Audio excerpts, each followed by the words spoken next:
दोस्तों आज हम एक ज्योग्राफी का ऐसा टॉपिक उठा रहे हैं जो शायद बहुत सारे लोगों के लिए बहुत ज्यादा कॉम्प्लेक्स है। इतना कॉम्प्लेक्स है कि वो डर के मारे इस टॉपिक को कभी उठाते ही नहीं है, क्योंकि देखो ये एक ऐसा टॉपिक है जिसमें अंडरस्टैंडिंग तो चाहिए ही, साथ ही साथ ये नहीं कर सकते कि हम सिर्फ इनको पढ़ के समझ लेंगे। इनको समझना और मोस्ट इंपॉर्टेंटली विजुअलाइज करना बहुत जरूरी हो जाता है। जब तक विजुअलाइज नहीं करेंगे तब तक ये सारे टर्म्स याद ही नहीं होते हैं, किसी न किसी चीज से रिलेट करके देखना पड़ता है। तो बेशक आपको समझ में आ रहा होगा, शायद हम बात कर रहे हैं लैंडफॉर्म्स की। लैंडफॉर्म्स का इस वीडियो में एक बहुत ही कॉम्प्रिहेंसिव कवरेज किया गया है, जिसमें हम लोग एनिमेशंस के थ्रू सभी लैंडफॉर्म्स को कवर कर रहे हैं। आप सब लोगों ने पढ़ा होगा कि भाई जब वोल्केनोस इरप्ट होते हैं तो वो कुछ टाइप्स के लैंडफॉर्म बनाते हैं, फैकोलिथ, बैकोलिथ। ये सारी चीजें क्या होती हैं? रिवर्स जब अपने पूरे कोर्स पे चलती है, जहां से ओरिजिनेट होती है और जब तक वो डेल्टा या एस्चुरी ना बना दे उस जगह तक, उसके बीच में भी बहुत सारे ऐसे लैंडफॉर्म्स बनते हैं। आपने मियांडर्स, ऑक्सबो लेक, इन सब का नाम सुना होगा। और सिमिलरली बहुत कम लोग को पता होता है, लेकिन सिमिलर फॉर्म्स में डिजर्ट्स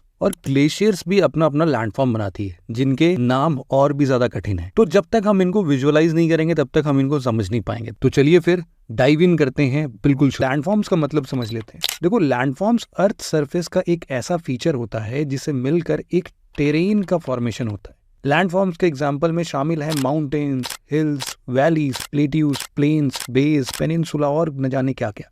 लैंडफॉर्म्स को हम ना दो भागों में डिवाइड कर सकते हैं, मेजर और माइनर लैंडफॉर्म्स। मेजर लैंडफॉर्म्स के एग्जाम्पल जैसे कि माउंटेन, हिल्स, प्लेट्यूज इत्यादि हैं, और वहीं वैलीज, गॉर्जेस, ये सारे माइनर लैंडफॉर्म्स के एग्जाम्पल्स होते हैं। तो फिर शुरुआत करते हैं वॉल्केनिक लैंडफॉर्म से। ये वो लैंडफॉर्म है जिनका फॉर्मेशन डायरेक्टली या इनडायरेक्टली वॉल्केनो के इरप्शन से होता है। Volcanic landforms. वॉल्केनिक इरप्शंस अर्थ के लैंडफॉर्म्स के फॉर्मेशन में कंसिडरेबल रोल प्ले करते हैं, और इससे बने लैंडफॉर्म्स को हम वॉल्केनिक लैंडफॉर्म्स कहते हैं। वॉल्केनिक लैंडफॉर्म्स को हम दो भागों में, यानी कि इंट्रूसिव लैंडफॉर्म और एक्सट्रूसिव लैंडफॉर्म्स में क्लासिफाई कर सकते हैं। इंट्रूसिव लैंडफॉर्म्स वो लैंडफॉर्म्स होते हैं जिनका फॉर्मेशन अर्थ के क्रस्ट के अंदर होता है। दरअसल जब लावा अर्थ के सरफेस पर ना आकर अंदर ही कोल्ड और सॉलिडिफाई हो जाता है ना, तब इसे इंट्रूसिव लैंडफॉर्म कहते हैं। और जबकि एक्सट्रूसिव लैंडफॉर्म का फॉर्मेशन तब होता है जब लावा अर्थ के सरफेस पर आकर कोल्ड हो, मतलब कि बाहर आके। ऑब्वियस सी बात है, इन लैंडफॉर्म्स के कैरेक्टरिस्टिक लावा के स्ट्रेंथ और कॉम्पोजिशन पर डिपेंड करेगा। इंट्रूसिव लैंडफॉर्म में सबसे कॉमन लैंडफॉर्म है सिल एंड डाइक।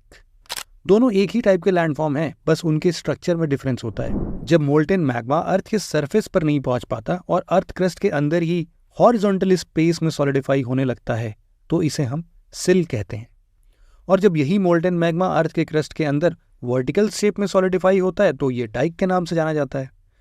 ये सिल और डाइक रिलेटिवली छोटे लैंडफॉर्म्स होते हैं। इसके अलावा जब मोल्टेन मैग्मा अर्थ क्रस्ट के अंदर लार्ज स्केल लैंडफॉर्म्स का फॉर्मेशन करता है, तो इसे लिथ्स कहते हैं। लिथ्स को हम ना 4 मेजर टाइप्स में क्लासिफाई कर सकते हैं: लैकोलिथ, लोपोलिथ, फैकोलिथ और बैथोलिथ। नाम थोड़े से सिमिलर हैं, बट याद करना पड़ेगा।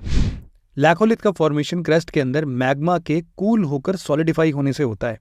ये ना एक डोम शेप माउंड होता है जो सरफेस पर भी नजर आता है। लोपोलिथ भी एक दूसरे वैरायटी का वोल्केनिक लैंडफॉर्म है जिसका फॉर्मेशन इग्नियस इंट्रूशन से होता है। इसका शेप लेंटिकुलर होता है, जिसका सेंट्रल रीजन मेनली डिप्रेस्ड होता है, कटोरी जैसे होते हैं। फैकोलिथ एक लेंस शेप्ड वॉल्केनिक लैंडफॉर्म है जिसका फॉर्मेशन मोल्टेन मैग्मा के अर्थ क्रस्ट के अंदर ही कोल्ड होने से होता है। अर्थ क्रस्ट के अंदर इंट्रूसिव इग्नियस रॉक के मास लैंडफॉर्म को बैथोलिथ कहते हैं, मतलब कि पूरा इकट्ठा जहां पर हो रहा है सब कुछ। तो बैथोलिथ एक्सक्लूसिवली केवल फेल्सिक रॉक से ही बने होते हैं। आपको कमेंट सेक्शन में ये बताना है कि फेल्सिक रॉक किसे कहते हैं। तो फिर यहां तक हमने वोल्केनिक इरप्शन से बने लैंडफॉर्म्स को देखा। अब हम बात करते हैं रिवर्स द्वारा बनाए गए लैंडफॉर्म्स के बारे में। Landforms formed by reverse. इसके पहले कि हम एक रिवर द्वारा बनाए गए लैंडफॉर्म्स को डिटेल में समझें, आपकी जानकारी के लिए बता दें कि एक रिवर के कोर्स को हम 3 पार्ट्स में क्लासिफाई कर सकते हैं, जो है यंग स्टेज, मैच्योर स्टेज और ओल्ड स्टेज। रिवर द्वारा बनाए गए लैंडफॉर्म्स को भी हम इन्हीं 3 स्टेजेस के अकॉर्डिंग देख लेते हैं। जैसा कि आप सबको पता है कि एक रिवर अपने यूथ स्टेज में काफ़ी फेरोशियस होती है, मतलब बहुत ज़्यादा पावरफुल। इसके रिवर कोर्स में वाटर फ्लो हाई स्पीड में ट्रैवल करती है, और इस वजह से वो इस स्टेज में प्रीडोमिनेंटली इरोजनल लैंडफॉर्म्स बनाती है। रिवर के यूथ स्टेज में पाए जाने वाली मेजर लैंडफॉर्म्स हैं वैलीज, गॉर्जेस, रैपिड्स और रिवर कैप्चर। आइए इन्हें एक एक करके डिटेल में देख लेते हैं। जैसा कि हमने पहले भी बताया, रिवर अपने यंग स्टेज में स्विफ्ट होती है, बहुत तेज होती है, और ये स्टीप स्लोप से होकर अपने ओरिजिन प्लेस से डिसेंट करती है। इसकी वजह से रिवर वैलीज का फॉर्मेशन होता है। ये वैलीज टेरेन्स के अकॉर्डिंग यू शेप या वी शेप की हो सकती है। वी शेप वैली का ही एक्सट्रीम फॉर्म है गॉर्जस, गॉर्जियस नहीं, गॉर्जस। वी शेप्ड की तरह ही जब रिवर कोर्स एक ऐसे वैली क्रिएट करे जो ज़्यादा वाइड ना होकर बिल्कुल स्टीप हो जाए, इसे ही गॉर्जस कहते हैं। इसी तरह रिवर के यूथ स्टेज में रिवर एक और लैंडफॉर्म फॉर्म करती है जिसे हम बोलते हैं रिवर कैप्चर। ये तब होता है जब एक रिवर दूसरे रिवर से ज़्यादा ग्रेडियंट कोर्स में और ज़्यादा वाटर के साथ फ्लो कर रही होती है। इस तरह रिवर अपनी यंग स्टेज में वाटर फ्लो स्पीड ज़्यादा होने के कारण रैपिड्स, कॉन्ट्रैक्ट्स और वाटरफॉल्स का भी फॉर्मेशन करती है।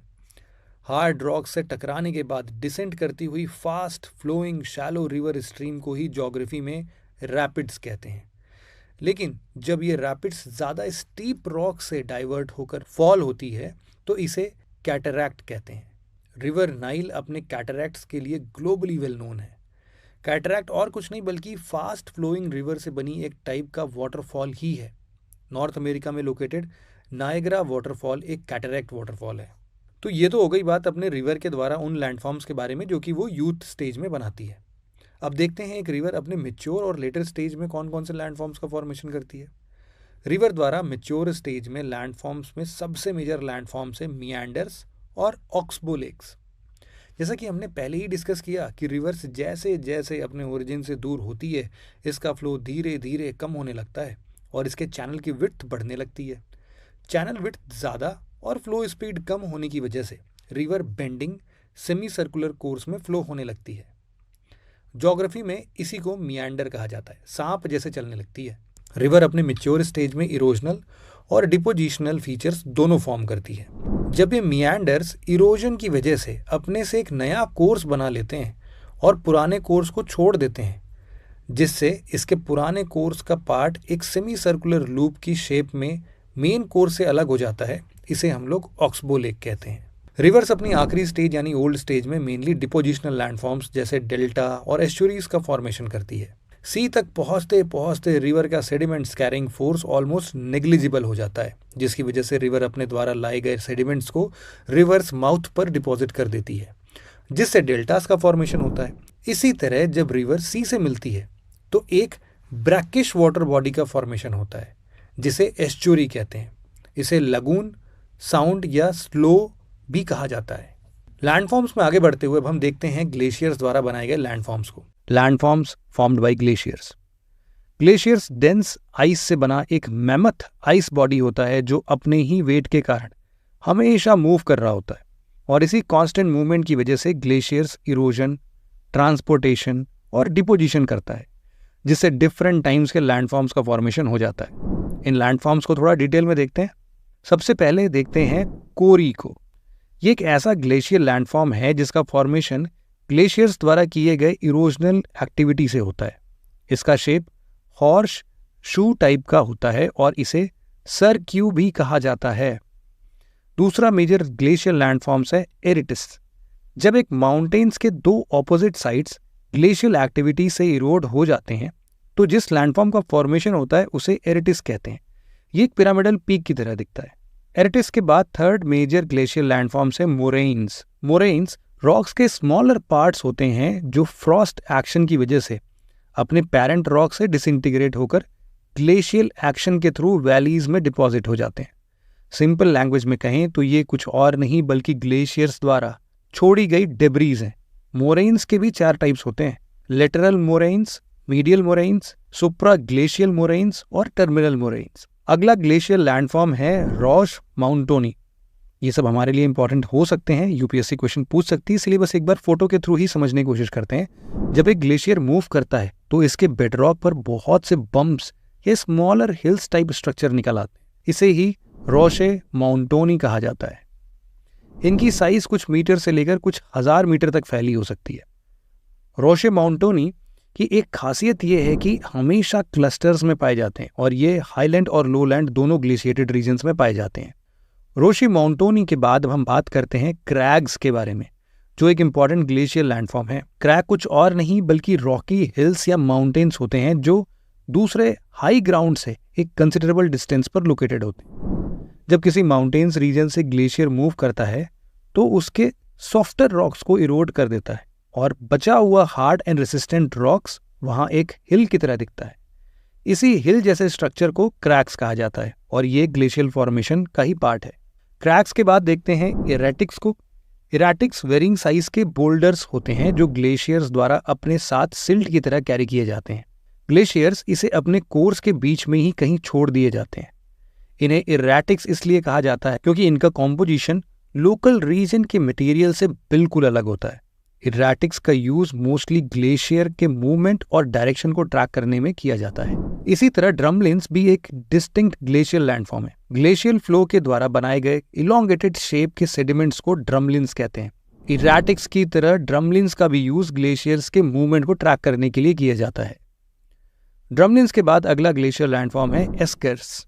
ये एक तरह के ग्रेवल रिजेस होते हैं जिनका फॉर्मेशन ग्लेशियर से मेल्ट हुए वाटर्स द्वारा ग्लेशियर्स के अंदर बने चैनल में फ्लो होने से होता है। एस्कर्स ग्लेशियर्स के पास्ट बिहेवियर के बारे में क्रिटिकल इंफॉर्मेशन प्रोवाइड करते हैं और इसी वजह से इन्हें एक कंसिडरेबल ग्लेशियर लैंडफॉर्म माना जाता है। दोस्तों, जैसे कि आप सबको पता है, रिवर्स और ग्लेशियर्स के अलावा एक और ज्योग्राफिकल रीजन है जो लैंडफॉर्म्स के मामले में काफी रिच है। ये ज्योग्राफिकल रीजन है डिजर्ट्स। जी हाँ, अर्थ की करीब 1/3 एरिया डिजर्ट से ऑक्युपाइड है और इस एरिया में वाटर और विंड्स के इरोजनल एक्टिविटीज से कई तरह के लैंडफॉर्म्स का फॉर्मेशन होता है। तो चलिए डिजर्ट के लैंडफॉर्म्स को भी एक बार डिटेल में देख लेते हैं। Arid of desert landforms. Desert landforms में पहले मेजर लैंडफॉर्म है हमादा। हमादा बेयर रॉक्स का स्ट्रेस्ड एक्सटेंशन होता है जिसे आप मेनली उन डिजर्ट्स में पाएंगे जहां हाई स्पीड विंड चलती है। दरअसल जब हाई स्पीड विंड्स प्लेट्यूज से सैंड को क्लीन कर देते हैं ना, जिसके वजह से ये प्लेट्यूज एक्सपोज हो जाते हैं, तो इन्हीं बैरन एक्सपोज्ड रॉकी माउंटेन्स को ही हमादा कहते हैं। हमादास का सरफेस विंड से कॉन्टिन्यूअस फ्रिक्शन की वजह से काफ़ी स्मूथ और पॉलिश्ड होती हैं। हमादा एल होमरा एक वेल नोन हमादा है जो लीबिया के सहारा डिजर्ट में लोकेटेड है। हमादा के बाद बात करते हैं रेग और एर्ग के बारे में। रेग्स स्टोनी डिजर्ट्स होते हैं जबकि एग्स सैंडी डिजर्ट होते हैं। थोड़ा डिटेल में समझते हैं। रेग्स वो एरिया है जहां पेबल्स और ग्रेवल्स की एक शीट बिछी होती है जिस पर विंड्स इरोजन का इम्पैक्ट काफी लिमिटेड होता है। नॉर्दर्न अफ्रीका में रेग्स को सेरिर कहा जाता है। दूसरी तरफ एर्ग्स सैंड के वास्ट डिपॉजिट होते हैं। तुर्कमेनिस्तान में ऐसे सैंडी डिजर्ट्स या एर्ग्स को कोम के नाम से जाना जाता है। इसी तरह विंड इरोजन की वजह डिजर्ट में एक डिस्टिंक्ट लैंडफॉर्म का फॉर्मेशन होता है। मशरूम रॉक कहते हैं इसे। इसका नाम मशरूम रॉक इसलिए पड़ा है क्योंकि इसका शेप एक मशरूम की तरह होता है। इसका फॉर्मेशन मेनली विंड इरोजन और वेदरिंग द्वारा किए गए रॉक्स के अनइवन इरोजन से होता है। इसे पेडेस्टल रॉक भी कहते हैं। मशरूम रॉक के बाद विंड इरोजन द्वारा बनाया गया अगला डिजर्ट लैंडफॉर्म है ज़्यूगेन। ये उन डिजर्ट रीजन में फॉर्म होता है जहां सरफेस लेयर सराउंडिंग लेयर्स के कंपैरिजन में ज्यादा हार्ड और रेजिस्टेंट होती है। सराउंडिंग लेयर सॉफ्ट होने की वजह से विंड से इरोड हो जाती है और हार्ड पार्ट स्टेबल रह जाता है, जिससे एक स्टैंडिंग स्ट्रक्चर का फॉर्मेशन होता है। इसी स्टैंडिंग स्ट्रक्चर को ज़्यूगेन कहते हैं। ज़्यूगेन के बाद बात करते हैं इंजलबर्ग के बारे में। इंजलबर्ग दरअसल एक जर्मन वर्ड है जिसका मतलब होता है आइलैंड माउंटेन। ये एक तरह के रेसिडुअल हिल्स होते हैं जिनका फॉर्मेशन विंड इरोजन से होता है। ये ज्यादातर ग्रेनाइट या निस से बने होते हैं। इंजलबर्ग का फॉर्मेशन मेनली विंड इरोजन के द्वारा होता है। जब एक प्लेट्यू का बड़ा सा पार्ट विंड द्वारा इरोड कर दिया जाता है तब इसका कुछ पार्ट बच जाता है। इस बचे हुए पार्ट को ही इंजलबर्ग कहा जाता है। दोस्तों, जैसे कि हमने देखा कि डिजर्ट के कुछ लैंडफॉर्म्स विंड इरोजन द्वारा बनाए जाते हैं। आपकी जानकारी के लिए बता दें कि इसी तरह डिजर्ट के कुछ लैंडफॉर्म्स विंड डिपोजिशन के द्वारा भी बनाए जाते हैं। ऐसे ही कुछ लैंडफॉर्म्स में शामिल हैं ड्यून्स और लोएस। ड्यून्स को साधारण लैंग्वेज में कहें तो ये और कुछ नहीं बल्कि सैंड्स के सिंपल हिल्स होते हैं, मतलब कि बालू का ढेर, जिसे आप डिजर्ट में देख सकते हैं। ड्यून्स काफी डायनामिक और एक्टिव होते हैं और इनका लोकेशन चेंज होता रहता है। ड्यून्स मोस्ट कॉमनली अर्ग डिजर्ट में पाया जाता है। इनके साइजेस, शेप्स, अलाइनमेंट में काफी वेरिएशन देखने को मिलता है। ड्यून्स के बाद अब बात करते हैं डिजर्ट के दूसरे डिपोजिशनल लैंडफॉर्म यानी लोएस के बारे में। डिजर्ट्स के सैंड्स जब विंड द्वारा ब्लो करके डिजर्ट के बाहर डिपॉजिट किया जाता है तो इससे बने लैंडफॉर्म को हम लोएस कहते हैं। सिंपल है ना। लोएस येलो कलर का फर्टाइल लैंडफॉर्म है जो एग्रीकल्चर के लिए काफ़ी यूजफुल लैंड होता है। ये लोएस लाइम कंटेंट में काफ़ी रिच होते हैं और ये एक्सट्रीमली पोरस भी होते हैं, जिससे कि वाटर स्ट्रीम्स यहाँ आसानी से अंडरग्राउंड हो जाती है। ये इतने सॉफ्ट होते हैं कि अगर इनके ऊपर से आप रोड कंस्ट्रक्ट करें तो वो रोड बहुत जल्दी सिंक कर जाती है। वॉल्केनोज, रिवर्स, ग्लेशियर्स, डिजर्ट्स के बाद अब हम बात करते हैं कास्ट लैंडफॉर्म के बारे में। लाइमस्टोन या कास्ट लैंडफॉर्म क्या होता है? जिन्हें नहीं पता उन्हें बता दूं कि कास्ट एक तरह का टोपोग्राफी होता है जिसका फॉर्मेशन मेनली सॉल्युबल रॉक्स जैसे कि लाइमस्टोन, डोलोमाइट और जिप्सम के डिसोल्यूशन से होता है। इस टोपोग्राफी की सबसे यूनिक कैरेक्टरिस्टिक होती है underground drainage system with sink holes and caves. India में कास्ट टोपोग्राफी की बात करें तो ये साउथ वेस्टर्न बिहार के विंध्या रेंज, मध्य प्रदेश के पचमढ़ी और छत्तीसगढ़ के बस्तर रीजन में देखने को मिलता है। कास्ट रीजन द्वारा बनाए लैंडफॉर्म्स की बात करें तो सबसे मेजर लैंडफॉर्म है ब्लाइंड वैली। ये एक इरोजनल लैंडफॉर्म है, यानी इसका फॉर्मेशन टोपोग्राफी के इरोजन होने से हुआ है। ये एक तरह का डीप, नैरो और फ्लैट बॉटम्ड वैली होता है जिसका एंडिंग एब्रप्ट होता है। दरअसल ये केव्स अंडरग्राउंड स्ट्रीम्स के द्वारा एब्रप्टली कट की जाती है। ब्लाइंड वैली के बाद अगला कास्ट लैंडफॉर्म है सिंक होल्स, जिन्हें डोलाइन भी कहा जाता है। सिंक होल्स एक तरह का डिप्रेशन या होल होता है जिसमें सरफेस नीचे धंस जाती है। कास्ट टोपोग्राफी में ये सिंक होल्स ज्यादातर कास्ट प्रोसेस यानी कार्बोनेट रॉक्स के डिसोल्यूशन प्रोसेस से होता है। इसी तरह कास्ट रीजन में एक और डिस्टिंक्ट लैंडफॉर्म पाया जाता है जिसे हम लोग कैरन या लिपीस कहते हैं। इसका फॉर्मेशन डिफरेंट रॉक्स के डिफरेंट सॉल्युबल एक्टिविटी की वजह से होता है। कैरन एक रिज लाइक लैंडफॉर्म फीचर होते हैं जो ओपन फील्ड या लाइमस्टोन फील्ड में पाए जाते हैं। कास्ट लैंडफॉर्म्स के ही कुछ इंपॉर्टेंट टाइप्स हैं स्टेलेक्टाइट और स्टेलेग्माइट। क्या होते हैं ये? देखो, स्टेलेक्टाइट एक तरह का पॉइंट शेप्ड लैंडफॉर्म होता है जो केव सीलिंग से नीचे हैंग करता हुआ पाया जाता है। आप ऐसे याद कर सकते हो, स्टेलेक्टाइट में लटकने जैसा कुछ आपको लग रहा है क्या? तो वैसे ये सीलिंग से लटकता रहता है, जबकि स्टेलेग्माइट केव के फ्लोर पर लोकेटेड एक पॉइंटी शेप्ड स्ट्रक्चर होते हैं जिनका डायरेक्शन अपवर्ड होता है, तो जमीन से जुड़े हुए हैं, इसीलिए एम शब्द का प्रयोग होगा स्टेलेग्माइट। इन दोनों लैंडफॉर्म्स का फॉर्मेशन में इरोजन और डिपोजिशन दोनों ही रोल प्ले करते हैं। लेकिन इनका फॉर्मेशन कैसे होता है, ये सवाल आया मन में। दरअसल जब कैल्शियम कार्बोनेट और कार्बन डाइऑक्साइड से रिच वाटर केव्स सीलिंग से ड्रिप होते हुए नीचे अंडरग्राउंड केव्स की ओर मूव करती है ना, तो इसमें घुले हुए कैल्शियम कार्बोनेट से स्टेलेक्टाइट का फॉर्मेशन होता है। वहीं स्टेलेग्माइट का फॉर्मेशन अंडरग्राउंड वाटर के इरोजन और उसके द्वारा लाई गई डेब्रीज और मिनरल्स के डिपोजिशन से होता है। स्टेलेक्टाइट नॉर्मली केव्स, माइंस और मैनमेड स्ट्रक्चर्स जैसे कि ब्रिजेस वगैरह में देखे जा सकते हैं, और ये सैंड, लावा, मड, पीट, पिच, मिनरल्स, एम्बरेट और सिंस्टर से बने होते हैं। जैसे कि हमने पहले भी बताया कि स्टैलेग्माइट्स का फॉर्मेशन अंडरग्राउंड वाटर स्ट्रीम्स द्वारा लाए गए मिनरल्स के डिपोजिशन और इरोजन से होता है। ये नॉर्मली कैल्शियम कार्बोनेट से बने होते हैं, लेकिन इनमें लावा, सैंड, मड, पीच, पीट एटसेट्रा भी पाया जाता है। दुनिया का सबसे लार्जेस्ट स्टैलेग्माइट वियतनाम में लोकेटेड सोन डूंग केव में पाया गया है, जहां इनकी हाइट 250 फीट से भी ज्यादा है। कुछ जगह स्टेलेक्टाइट और स्टेलेग्माइट आपस में मिलकर एक पिलर जैसा स्ट्रक्चर बनाते हैं जिसे हम लोग कॉलम कहते हैं, और ये भी एक प्रकार का कास्ट लैंडफॉर्म है। तो दोस्तों, ये था एक ब्रीफ ओवरव्यू सारे लैंडफॉर्म्स के बारे में, जिसमें हम डिफरेंट टोपोग्राफीज द्वारा बनाए गए लैंडफॉर्म्स को समझ लेते हैं।